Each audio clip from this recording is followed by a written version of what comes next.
don't think the Bible's reliable. So we're not talking about every new atheist who has no training, doesn't specialize in any particular area, or doesn't particularly specialize in a relevant area, and they just go off. I don't just go off.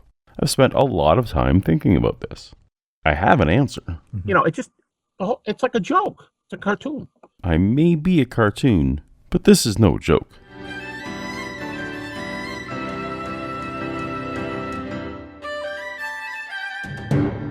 Welcome to Paulogia, where a former Christian takes a look at the claims of Christians. If you're new to the channel, why not take a second to tap on the subscribe button so that you'll be notified when new science, theology, and news videos come out. Recently, there was an Apologetics mega event called Jesus on Trial, including such names as Lee Strobel, Josh McDowell, Sean McDowell, Dan Wallace, Michael Icona, and Gary Habermas. Because the planned live event became a virtual event, it allowed me to attend remotely, and the session that convinced me to do so was provocatively titled Evidence of the Resurrection That Changed a Generation of Scholars, with Dr. Habermas. I'm very familiar with Gary's minimal facts argument for the resurrection, often used by amateur apologists in debates. But what had Gary unearthed to alter the course of a whole generation of scholars? The core facts, what I came to call the minimal facts, facts which critics allow, contain enough data to conclude that Jesus was probably raised from the dead. Now that's what I'm going to do for tonight. While it was very disappointing to sign up and not hear anything new, I was invigorated by Gary's chest beating, claiming that his ideas go entirely unchallenged. How do non-Christian historians explain these 6 facts? What hypothesis do they offer? You want the number one response? Yes. Here it is. Something really happened. Frankly, Nikita, I don't know what happened. It's a mystery, but something happened. You go, well, thanks a lot. And the reason you're not going all the way is because you can't stand to admit to yourself that it might be the resurrection. That's what they're going to say. I was a Christian and was very happy proclaiming a resurrection. I went looking for the facts that would affirm my faith, not destroy it. Ascribing motivation to someone's conclusions is shaky ground. Everybody says something really happened. I don't really know what it was. I guess you would say that. If you give an answer to that, you can get yourself in trouble. Well, I'm not afraid of getting in trouble. Last year, I put forth my own hypothesis in a video called How Christianity Probably Began, No Resurrection Required. And I'm very happy to subject it to anything Gary can put forth in this presentation, which lays out his best counters to skeptics. If you haven't already, please tap on the link over my head to go see the full 7-minute video outlining my position. But we'll do a rapid, high-level overview refresher here before we jump into Gary's lecture. Around 30 AD, the Middle East was littered with apocalyptic preachers, including one Jesus of Nazareth. This Jesus said or did the wrong things at the wrong times to the wrong people and was crucified on a cross, a routine practice at the time. As was standard Roman procedure for the crucified, Jesus' body was thrown into an unmarked mass grave outside of town. Jesus had some followers while he was alive, but most disappeared into lives never recorded by reliable history, never to be heard from again. All except Simon Peter and possibly John. Devastated after the death of his mentor, Peter may have suffered post-bereavement hallucinatory experiences, or PBHE. Regardless of the reason, political, avocational, or personal, Peter continued to preach in Jesus' name. At some point, Jesus' brother James joined the cause, along with one of the Johns. The stories about Jesus began to spread, not primarily by Peter, but rather through person-to-person evangelism of the day, the story growing with each telling. A few years later, Saul was persecuting Christians. Perhaps because of post-traumatic stress from guilt, or perhaps other factors, he suffered a psychotic break of sorts, manifesting in a vision of the leader of the group he was harming. As such trauma can impose, Paul did a 180. Peter, Paul, and John once met to swap ideas, but they didn't actually see eye to eye on things. After several decades, Greek-speaking people who never met Jesus nor Peter began writing down stories that had circulated about Jesus and these sayings attributed to him. These fragments and traditions were compiled into quite a few Gospels, each adding new supernatural elements to the basic story. Most early Christians concentrated on community, living peacefully in a pluralistic society that generally left them alone. But some were troublemakers and occasionally suffered consequences for disruptive behavior. Eventually, Christianity became the Roman Empire's first official religion, which is when it really took off into the institution we know today. In short, to account for the established history of Christianity, we need only a single disciple to claim Jesus rose, a later convert who hallucinated the same, and a well-marketed legend to spread. Every aspect of this story is mundane, boring, and uncontroversial. As we go through Gary's lecture, we'll see if he presents any evidence that contradicts it, or that would require supernatural intervention. So if I'm going to give a title to this message tonight, you might call it 6 plus 1. I'm going to use 6 very likely historical facts plus 1 facts that still meet the criteria. All right. What kind of facts meet these criteria? Let me give you 6 and plus 1, but first let me tell you what the 2 criteria are. The first one is, I will use no historical fact that is not attested by many different evidences. We'll probably disagree on many, and I'm not a fan of the word evidences, but okay so far. The second point is that because these facts are so well accredited, virtually every scholar there is will admit them. This seems reasonable on its face, though Gary admits scholarly agreement does not prove or disprove a fact. You can't do a head count and say this happened because everybody agrees. My primary objection with Gary leaning on consensus is that he claims to have a massive database of scholarly surveys. Well, I'll say because I did the head count. I went back years ago and I started in 1975. I mean, I've read many things going all the way back to early liberalism in 1800. But my survey went from 1975 to the present. And I asked the question, what are critical scholars saying? But he refuses to publish this data anywhere. His assertions about what the data says is entirely hearsay, unless he actually allows the data to be examined by others. Why should I accept his numbers if I can't see them? He knows this, and he could solve it immediately, but he refuses to do it. Until then, keep your numbers to yourself, Gary. As you say, they're not relevant. Fact number 1. Jesus died according to the strictures, according to the treatment known as crucifixion. Gary spent a lot of time on this, but we won't waste ours, because I also agree that Jesus died. Pretty trivial, and already part of my hypothesis. Next fact. The disciples had experiences that they thought were appearances of the risen Jesus. When phrased this way, I don't object per se, but it first requires an extremely important clarification. Which disciples? All 12? Or all 11 without Judas? At no point in the New Testament does any of the 12 write down that they had such an experience. According to church tradition, Peter is the source behind the stories found in the Gospel of Mark, but Mark contains no resurrection appearances of Jesus. Even if I granted that Peter wrote 1st and 2nd Peter, though I normally would not, neither of those books talk about resurrection appearances either.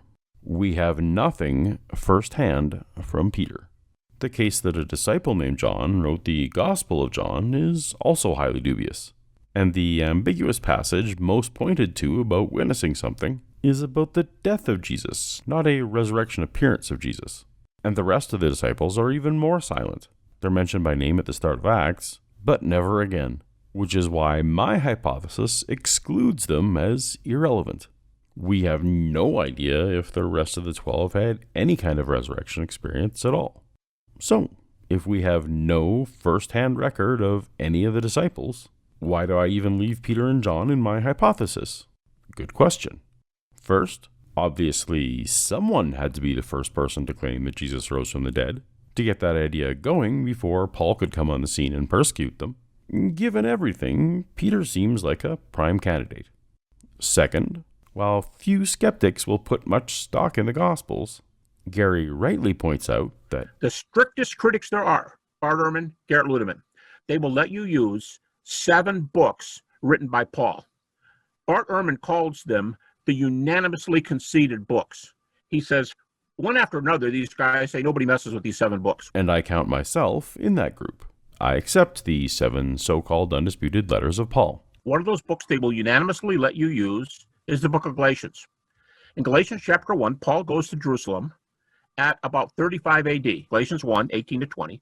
He's interviewing Peter and James, the brother of Jesus. Okay.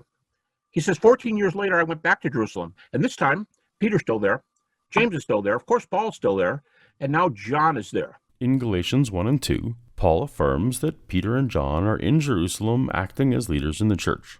Paul doesn't affirm what Peter and John experienced. We'll get into that later. But at least they stuck around and remained associated with Christianity. We can't say that with confidence for any of the rest of the 10. Why is that significant? Because these experiences have to be explained. How? To be clear, we're now talking only about the experiences of Peter and John. When you explain what the disciples thought they saw, you have to explain sight. If Peter had a post-bereavement hallucination, as my hypothesis puts forth, then we've explained sight. There's a lot of ways you can go with critiques of hallucination. But the most damaging one, and critics know this, is that you don't see hallucinations in groups. They don't? In the last 25, 30 years, whatever, there's not a single documented case of a group hallucination. That's not true. Groups see things all the time. You say, well, that's not true. Groups see things all the time. Yes, they do. Sometimes they see something and take it for something else. Sure, that's one way. There's also mass hysteria, implanted memories, false performance recollections, deliberate misdirection, illusion, delusion, leading conversations, and on and on. But I'm not hanging my hallucination hat on any of these. How do I explain group appearances? Simple. There weren't any. But at least 4 groups. To Jesus, the 12, all the apostles, the 500, and the women. 4 groups. There are no first-hand accounts from the 12, no first-hand accounts from the apostles, no first-hand accounts from the 500, no first-hand accounts from the women. No accounts, let alone the kind of corroborating accounts you'd be excited to have from a group. Nothing. We have stories that there were groups, but that's not the same as actual groups. There was a spaceship in Manhattan. We know because Peter Parker saw it. Don't believe that?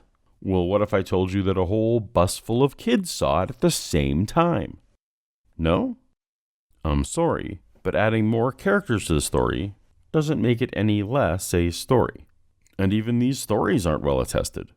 Other than the woman at the tomb tales, which vary wildly in each telling, none of the disciples, apostle, or so-called 500 at once appearances are even corroborated within the Bible. Each is a one-off. Part of the process I described where the legends of Jesus grew first in the oral traditions of early enthusiastic followers, and then continuing to expand in the written ones. You might be remembering that Gary Habermas insisted that this fact is attested to by nearly all scholars, including secular scholars. Let's review the precise wording. The disciples had experiences that they thought were appearances of the risen Jesus. The first believers believed. That's a mundane claim. But then Gary smuggles in the accounts of the New Testament as if the scholars also agree with those details.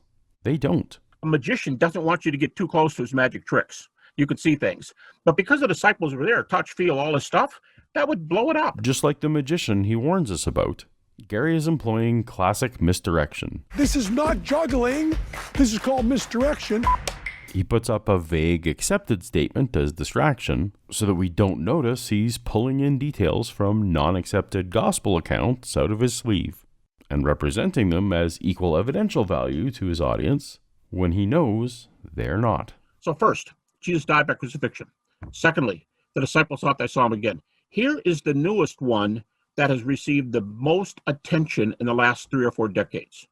This proclamation came early.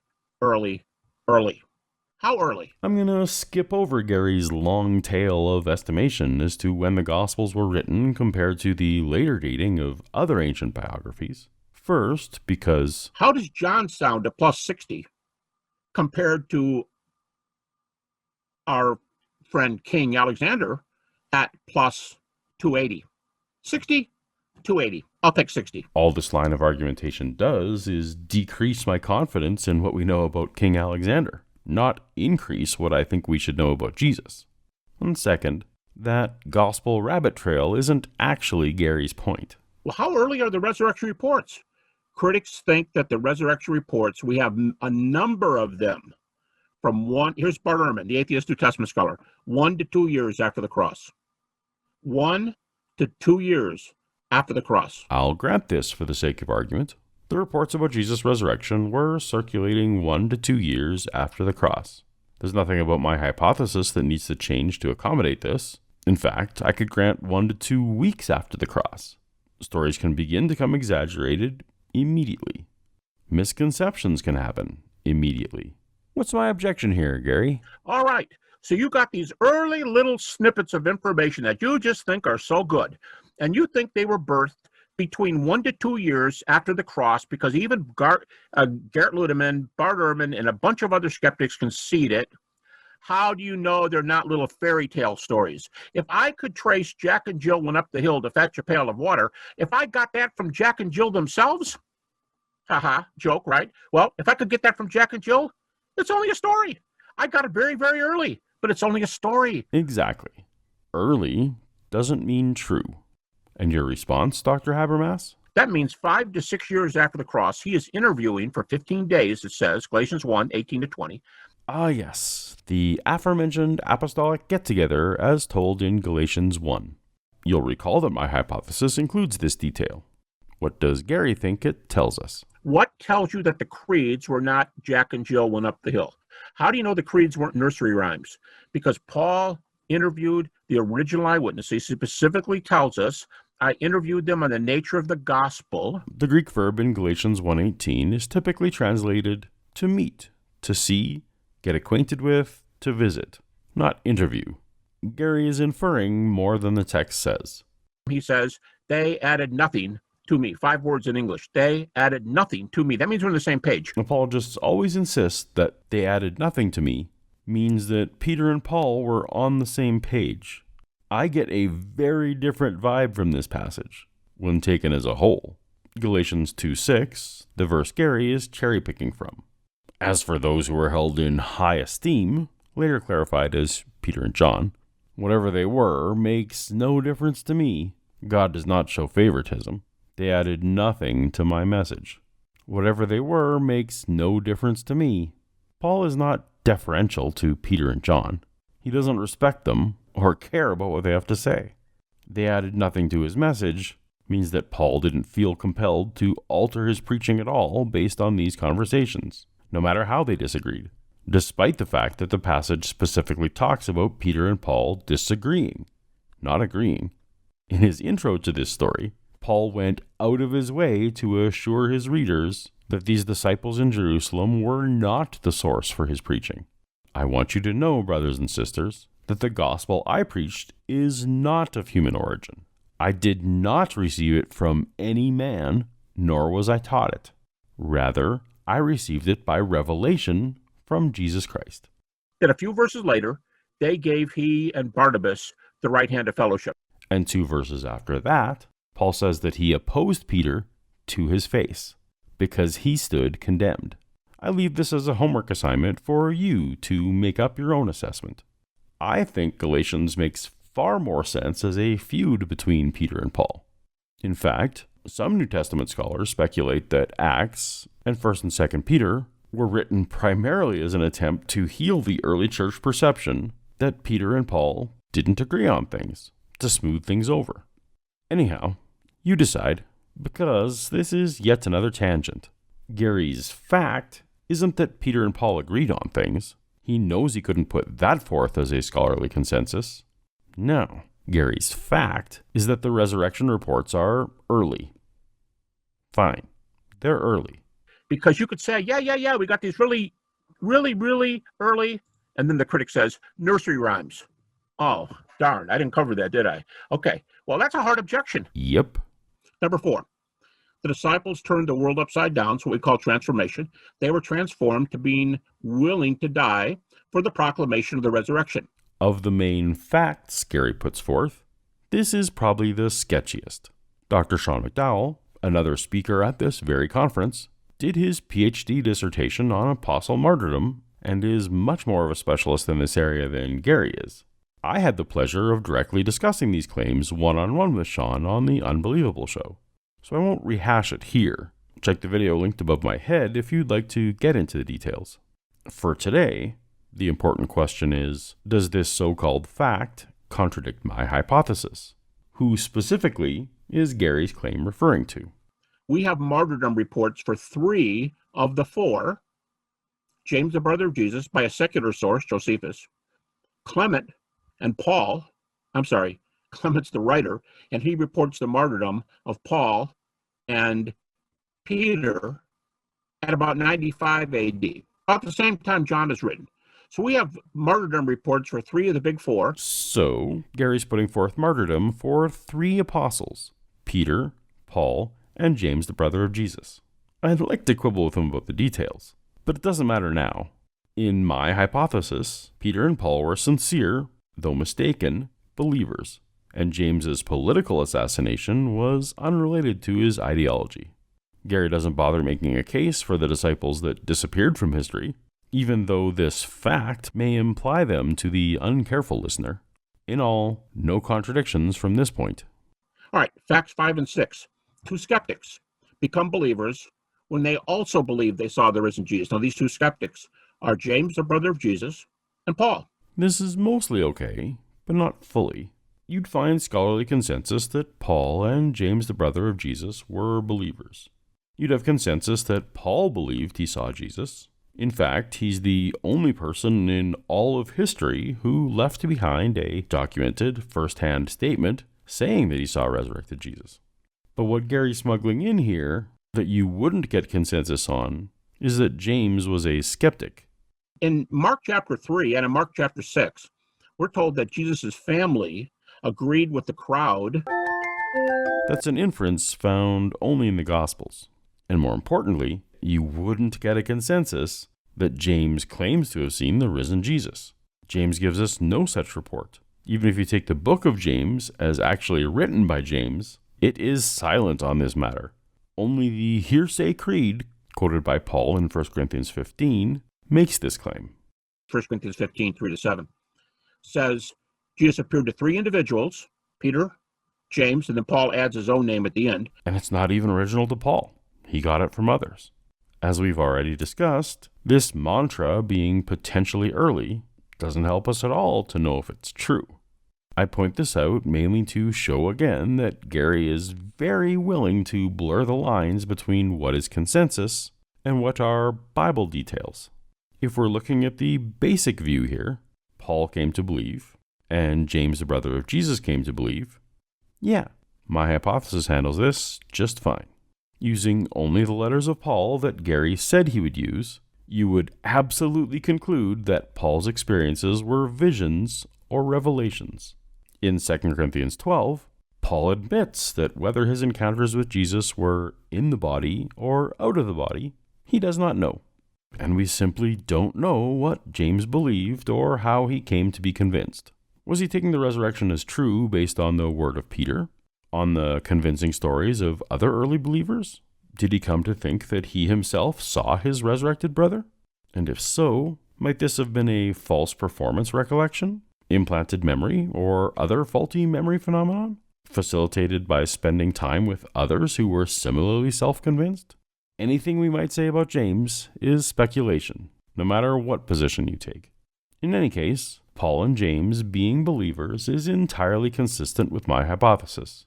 That's the 6 consensus facts. But Gary seems to want to chat about his +1. 7th fact, once again, let me repeat, often get misunderstood here. I do not call the minimal fact, neither Mike nor I, Mike Lacona, when we did the book together, and since we're good friends and we do things together, we don't think the empty tomb is a minimal fact, but it's pretty close. Because on the evidence, it's as good as any of them. but not every scholar concedes it, and that's our second criterion. All right, the empty tomb. I have several videos already on why scholars do not concede an empty tomb.